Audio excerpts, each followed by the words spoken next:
Hello mga loves, kumusta po ang lahat? Kumusta kayo dyan? Kumusta ating mga piggies? Ayan sila. Update sa ating mga piggies, mga loves. Nabawasan sila ng isa. Nabawasan sila noong nakaraang araw. Ayan.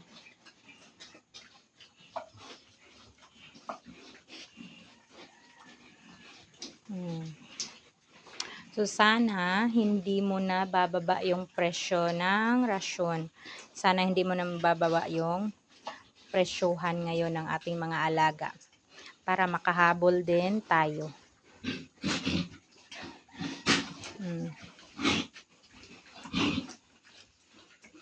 Ayan sila.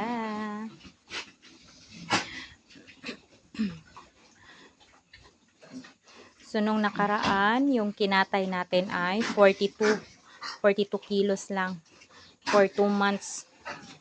2 months from walay. Ayan siya.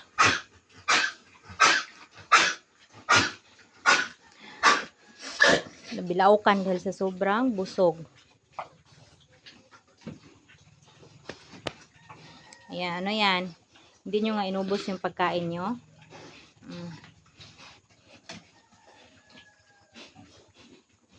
Yan, meron pa doon. Kasi yung pagkain natin ay hindi natin binawasan kahit nabawasan sila ng isa.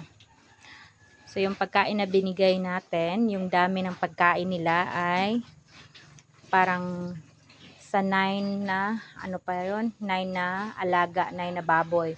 So, ngayon ay 8 na lang sila, hindi natin binawasan. Ganon pa rin yung dami. Kaya, iba, busog na busog.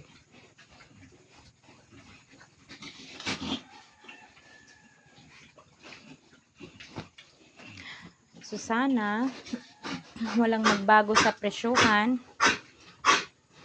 para naman makahabol ang ating mga alaga at makabawi man lang tayo. Matagal nga pala akong hindi nakapag-video kasi nga busy ang inyong alagad. Busy ang inyong alagad kasi may mga emergency issue. So, hindi tayo nakapag-video sa ating mga alaga, hindi tayo nakapagbigay ng update kasi lagi tayong naghahabol sa oras at saka mabilisan lang ang pagpapakain natin nung time na yun, mga hindi dalawa, yun na nga, 2 linggo kasi nga pumanaw yung lola ko, so kailangan namin ng mabilisan lang na pakain sa mga alaga. So, nung time na yon, may in-upload ako na ako yung nagpapakain sa mga pati alaga nila ni mama, na may mga baka, kalabaw, mga baboy din dito sa akin, at saka meron din isa doon sa kabila. So, kaya need natin mabilisan lang. Hindi tayo nakaano ng oras na matagalan. So, ayan na yung update sa ating mga alaga. So, by next month, siguro sa katapusan ay i-dispose na natin sila. So, sana makakabawi tayo. Sana hindi pa bababa yung presyo. Para naman makabawi tayo sa mga ilang buwan na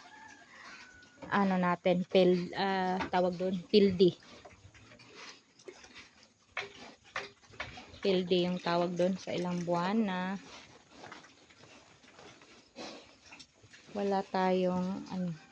walang mababa yung presyuhan ng mga alaga.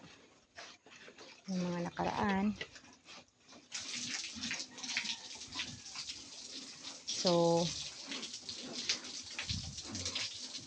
Ngayon na medyo mataas yung presyuhan ng baboy, kailangan natin bumawi para man lang makabawi yung ano natin, makabawi yung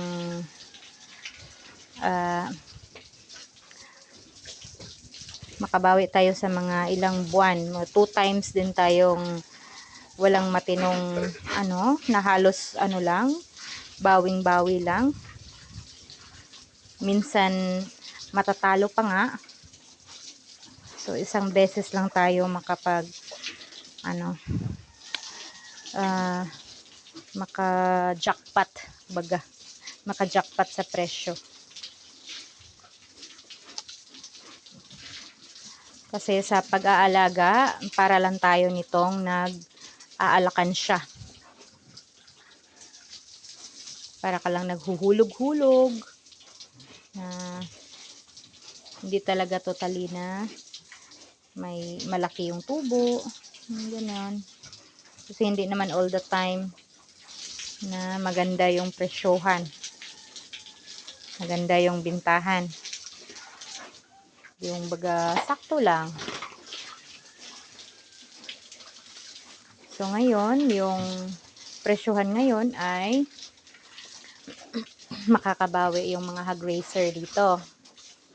Kagaya natin, makakabawi din tayo sa ganitong ganitong presyuhan.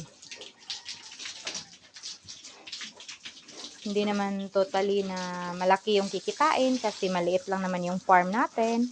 Ilang piraso lang, yung baga isang lang, yung bali nasa marami na yung 10 heads, nasa 9 heads, 8 heads. So hindi talaga totally na magiging big time tayo sa ganitong panahon. So kung meron man tayong may mababawi man natin yung mga panahon na tayo lugi. So hindi din masyadong malaki. Yung tama lang. Sorry na. Paano na to naibot?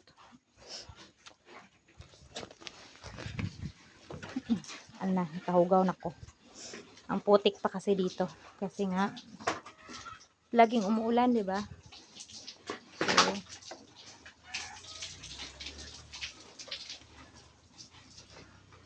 pahirapan yung natin dito pag maulan. Sobrang putik. Nalaglag na ako sa sa putik. So, yun na nga. Alam niyo yung ngayon, yung malaking panalo sa mga ganitong sitwasyon. Yung mga may malaking farm. Yung may mga inahin, mga 2, 3, ganon. Masabi natin na panalo yan sila. Pero pag kagaya sa atin na binili din natin yung biik, kunti lang. Hindi naman tayo totaling tamang lang. Tamang nababawi mo yung puhunan.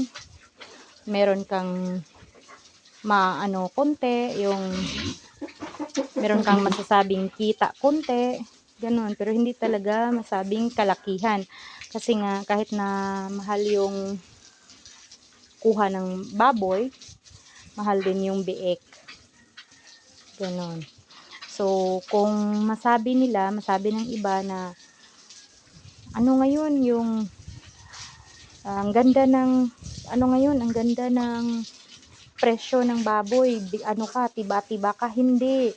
Kasi nga binili natin yung business as business, 'di ba? Sabi niya, yung puhunan natin, namumuhunan tayo. Wala tayong sariling tawag doon, inahin. So parang lang, sakto lang. Hindi mo masasabing panalo ka talaga dahil wala ka naman inahin. Kung meron kang inahin, ayun, sasabihin mo na oo nga, malaki yung kikitain mo. Pero pag ganito na may ka lang, bibilihin mo yung biik, hindi. Hindi mo masasabi na malaki yung kinikita mo. Oo, mag-thank you ka kasi nga malaki yung bintahan, pero hindi naman masasabi na panalo ka doon kasi nga yung presyohan ng biik ay mahal.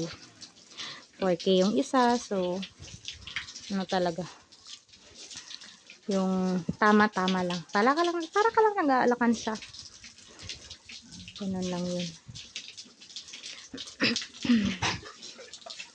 Yung iba, masasabi na laki ng inabot sa isang piraso, ilang piraso na biik baboy nila.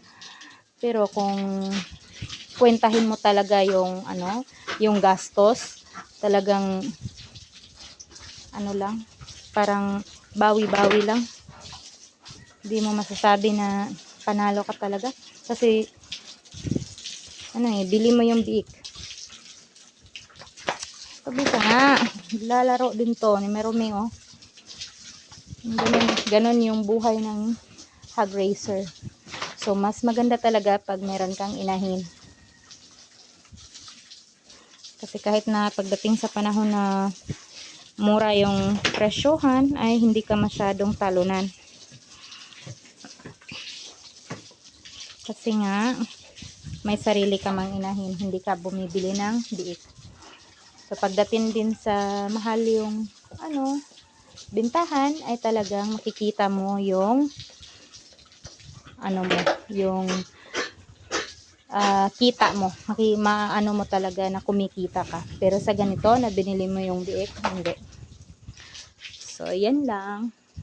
Thank you for watching at saka salamat sa panonood nyo. Kung baguhan ka dito sa channel ko, please like and share and follow na rin sa aking YouTube channel para makasubaybay ka sa ating mga susunod na videos.